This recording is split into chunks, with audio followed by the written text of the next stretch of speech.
Assalamu alaikum. We're back with another video. So today we'll be focusing on generosity.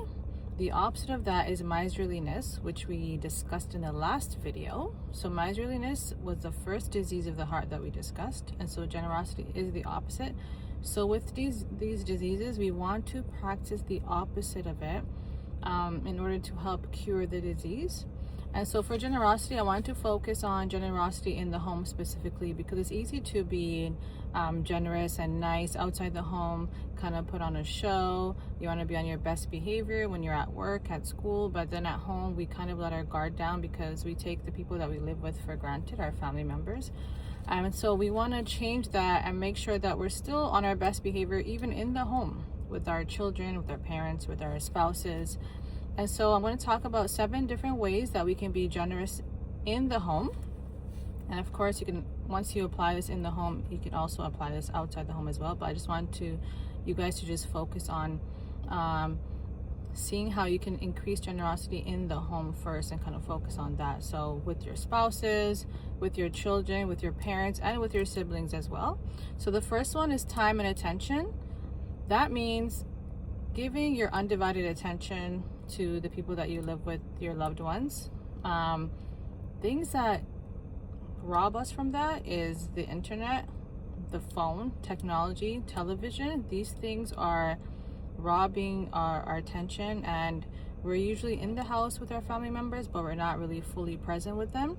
And so I myself right now, I'm doing a internet technology detox for the summer. So we have no access to internet in the home right now for 2 months. We're going to try that. We've done this before and it went well.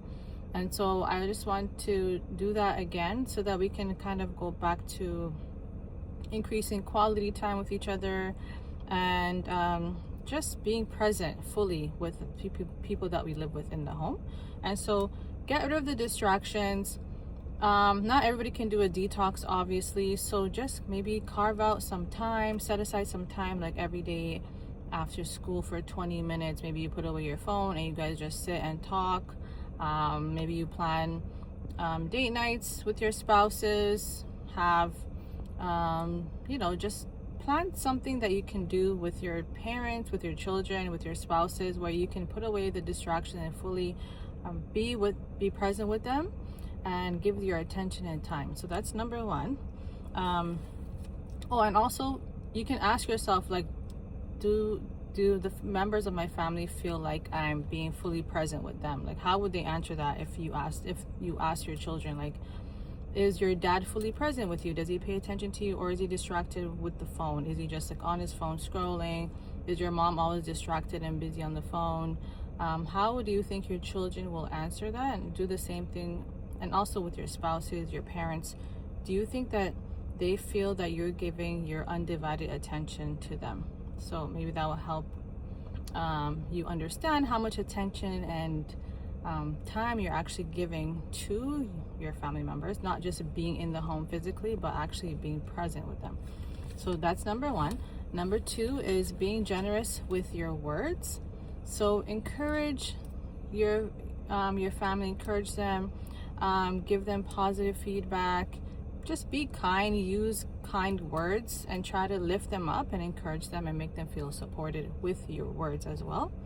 And try to be careful, like, are you criticizing too much? Are you putting them down? Are you raising their self-confidence and self-esteem, or are you making them feel bad about themselves? So think about that. So that's 2, that's being generous with your words.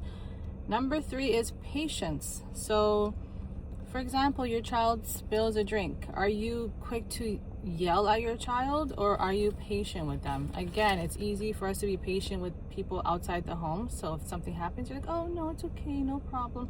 But in the home, something happens and you're there yelling, like, you just can't control yourself. So make sure you're being patient with the people that you live with, your family members. So think about, how do you respond to mistakes in the home? So if somebody forgets something, if someone's late, if they spill something, if they break something, how do you usually respond? Are you patient with them? So being generous with patience. Number 4 is forgiveness. Think about, are you holding any resentment in the home?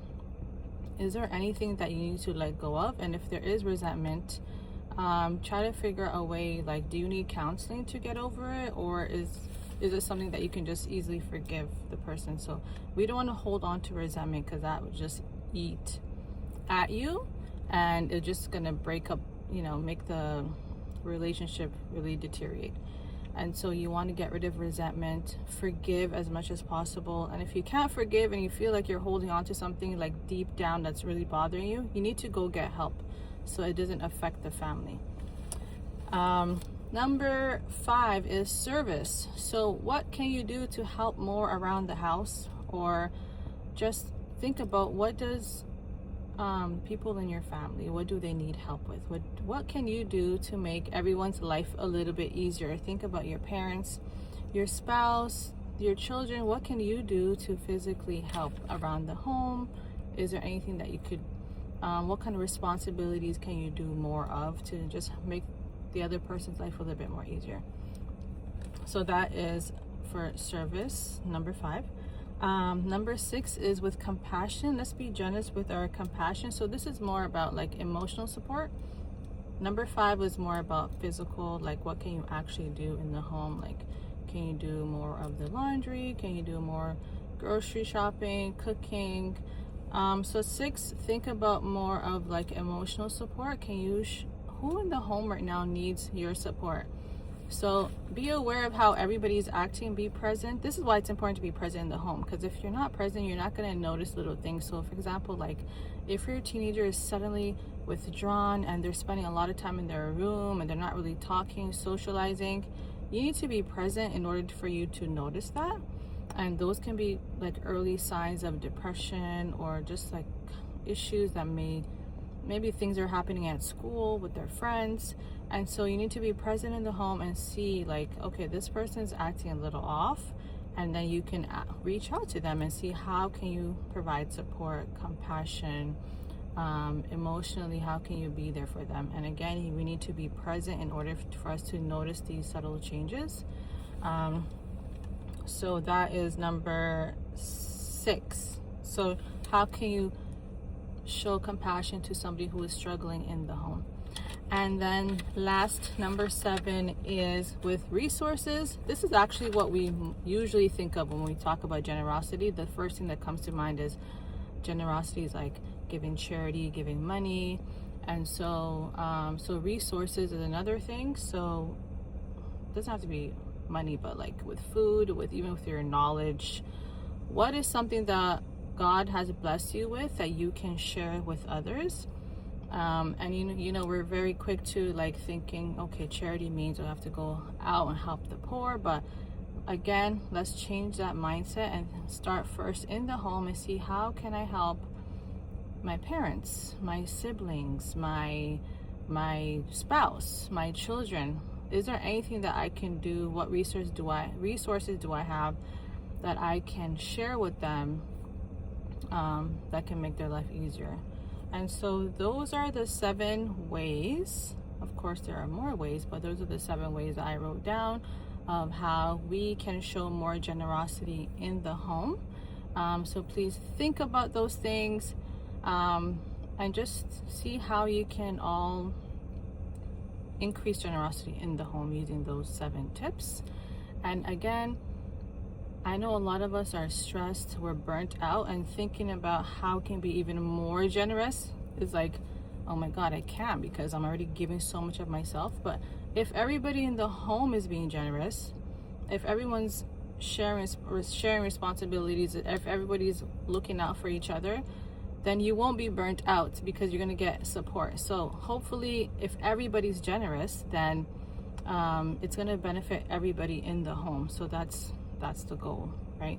And so try to implement these. Share this with your family members, with your children, and maybe for me myself, I'm gonna like print out a worksheet and talk about it with my kids and see how we can all increase generosity in the home. How can we help each other? And so that is the end of the video. I'll see you guys in the next video. Assalamu alaikum.